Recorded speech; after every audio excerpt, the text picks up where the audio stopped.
Greetings, television world, and welcome to another eagerly anticipated installment of Hobnob with Film Snobs, in which a well-respected critic argues film with an average film-goer. I'm Edward's Ezekiel Smarnoff, film professor and scholar, distinguished patron of the arts, and Pulitzer Prize winner.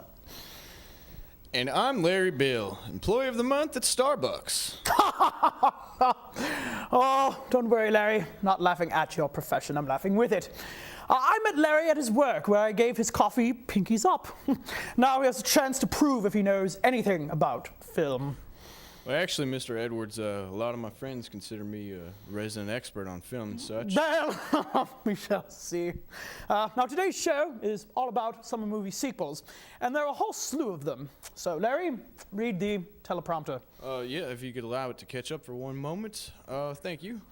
First film reviewed is Pirates of the Caribbean at World's End, the final installment in Disney's swashbuckling trilogy that has become a box office phenomenon worldwide. The film finds our heroes Will Turner and Elizabeth Swann rescuing Jack Sparrow, doing battle with several assorted villains.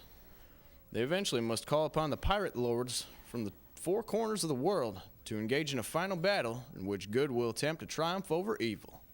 Director Gore Verbinski assembles familiar cast members such as Orlando Bloom, Keira Knightley, and even some new faces like Chow Yun-fat, even Keith Richards from the Rolling Stones.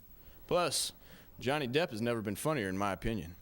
I give this film a massive pinkies up. Oh, dear Larry, you truly have missed the boat on this one, pardon the pun. Oh, this film is dreadful. Clocks in at a shade under 3 hours, making the three Pirates films together run about a grand total of 8 hours. Oh. Wow, Mr. Edwards, I didn't realize you were a math expert as well. What I'm saying is you can't stretch a thin story that's basically a rip-off of Aladdin over 3 films without making it completely boring. The first film was based off a theme park ride, for God's sake. There's no imagination on display here, only the desire to milk this money-making franchise of everything it has to offer. I mean, at this point, there's no milk to be found in Pirates 3, just an empty, dried-up udder. So, you know what I'm going to say? Yo-ho-ho and a bottle of boredom. So I'm guessing that wasn't a pinkies up you just said? Aren't you kidding? I could write a better film than that. What a snob. I'll pretend I didn't hear that. You did hear that. Oh, shut up. Read the teleprompter, Edwards. Oh, yes. Our next film is 28 Weeks Later, a sequel to Danny Boyle's sleeper hit, about the spread of a deadly infection that turns people into rage-filled zombies. This film takes place 6 months after the rage virus spread through London. Order has been restored by the United States Army, which is now attempting to repopulate the area. Unfortunately, a carrier of the virus infiltrates the town, and the whole dang thing starts all over again. Director Juan Carlos Fresnadillo displays some style and talent, but the entire film lacks the freshness and vitality of the original. This is mainly just another retread made to cash in on the success of all the bloodletting franchises like Saw and Hostel. All I hope is that there won't be a 28 months later in our cinematic future. You know, what I'm pinkies down. Well, come on, old man. The only way anyone could possibly not like this movie is if they were blind and deaf. Well, are you? Blind and deaf? Yes. Are you blind and deaf?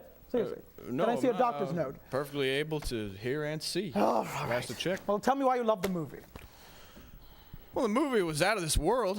There were countless times when I really jumped out of my seat. It was suspenseful, it was exciting.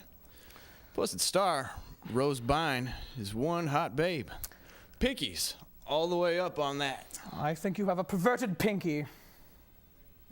I didn't really think about it that way. Your mother's a pinky. Oh, all right. I've just had about enough of this inane back and forth. Let's just do the final film. With pleasure. All right. Our final film is Spider-Man 3, and it's the best movie I've seen all year. Peter Parker this time finds himself facing an onslaught of challenges, more formidable than anything found in Harry Potter.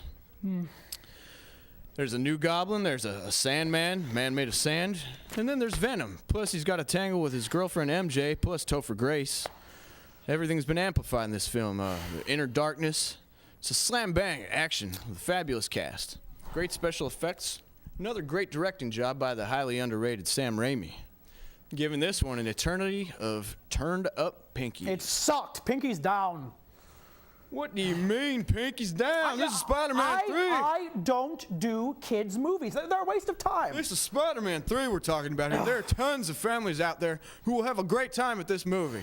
When it comes out, isn't it your job to let these families know what kinds of movies they should be taking their kids to see? Hey, who's won the Pulitzer Prize here, okay? Anyway, here's the recap on our reviews. We split on Pirates of the Caribbean at World's End, which opens May 25th. We split again on 28 Weeks Later, which opens May 11th. And we also split on Spider-Man 3, which opens May 4th. I was right about all of these films, and Larry was completely wrong. You know what? I'm actually getting a little angry. How are you? Yeah, okay, I'm not gonna. You can leave now. You can take off. Look what you did. I'm gonna fix your just chair. Get out of here. Leave. I'm Leave. gonna get out. God. Just leave. Go on. Go away. In the studio today, I have the pleasure of interviewing the man whose life inspired one of the major summer blockbusters. Television land, I present Spider-Man. Thanks for agreeing to appear on our show, Spider-Man. No problem, Mr. Edwards. Glad I could be here. And now, my first question is, do you feel that these films have accurately portrayed your life thus far? Well, I'll tell you something. The guy they picked to play me is a little on the chubby side. Plus, I never once walked down the sidewalk whistling any songs. Contrary to what you see in Spider-Man 2. Yeah. Right? There's a few inaccuracies here and there. You know, he's got a much better suit than I've got. Well, I mean, do you think there's anything these films have gotten right, though? That's what I'm wondering. Well, they've actually gotten a few things better. For instance, that guy who they had to play the Green Goblin, Willem Dafoe, incredible actor. The real Green Goblin looked more like Ryan Seacrest. Real scary. Real scary. Boy, you're hysterical. But please, tell our viewing audience what it's really like to be Spider-Man. Well, Mr. Edwards, it's a 24-hour job, man. There's nothing like it. One minute I'll be swinging from building to building. Next I'll be freestyle fighting. Yet nothing is worse than being lectured by the woman's birthday who you just missed. And she gives you a bunch of grief, and you just saved her from a bank robbery. It's true. What are you gonna do? Women, I've never understood them. But that concludes another Hobnob with Film Snobs. I'm, of course, Edwards Ezekiel Smarnoff. This is Spider-Man, and until next week, the Snob box is closed. Snob box is closed. I'm so funny.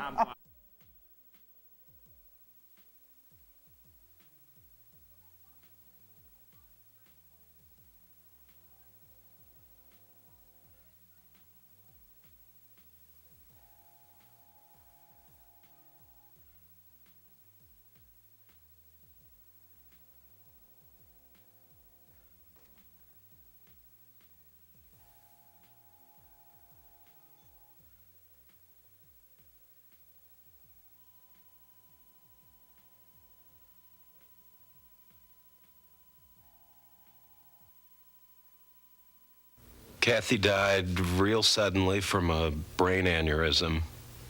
She was 29 years old. There was no warning.